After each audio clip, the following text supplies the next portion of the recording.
ఒక హుదూ తుఫాను మేము వెళ్తూ ఉంటాయి మన శ్రీకాకుళంలో. ఒక అబ్బాయి 22-23 ఉంటాయి. ఒక 10 కేజీలు బియ్యం కాదన్నా 10 సంవత్సరాల భవిష్యత్తు కావాలి. అంటే యువత తాలూకు కోపాలు, యువత తాలూకు ఏం అడుగుతున్నారు? జీవనం అడుగుతున్నారు. కేవలం మనం ఉచితాలు అడగట్లే యువత. ఉచితాలు ఎవరికి కావాలి? నిజంగా నిస్సహాయ పరిస్థితిలో ఉన్న వ్యక్తుల సమాజానికి ఉచితాలు కావాలి, ఖచ్చితంగా కావాలి. వెల్ఫేర్ స్కీమ్స్కి జనసేన ఇప్పుడు వ్యతిరేకంగా ఉండాలి. కానీ వెల్ఫేర్ స్కీమ్స్ మీదే మనం ప్రభుత్వాన్ని నడిపేస్తాం, ఓట్లు వస్తాయంటే దాని మీద ఓట్లు పడవు అని అనడానికి క్లాసిక్ ఎగ్జాంపుల్ వైసీపీ. మేము బటన్ నొక్కేస్తాం, మీకు వెల్ఫేర్ స్కీమ్స్ పడతాయి, మీకు డబ్బులు వచ్చేస్తాయి అంటే కరెక్టే.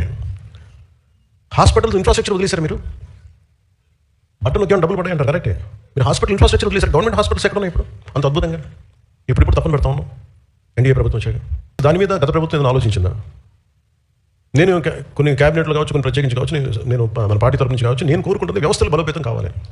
వ్యవస్థలు బలంగా ఉండాలి. మనకి basic infrastructure, basic government schools, basic roads. ఎంతసేపు మేము మీకు బటన్ నొక్కేస్తాం, మీకు డబ్బులు వచ్చేసాం. రోడ్లు ఎవరు వేసారు ఈరోజు చెప్పండి. అంటే మీరు 70 సంవత్సరాలు టైంలో కూడా పడని రోడ్లు ఎందుకు పడ్డాయి? Because infrastructure is very important. ఒక రోడ్డు లేకపోతే ఊరి నుంచి ఎలా బయటకు వస్తాం? ఆ తర్వాత ముందు అసలు రోడ్లు ఇన్ఫ్రాస్ట్రక్చర్కి మనకి డబ్బులు పెట్టుబడి పెట్టడం మానేసాం.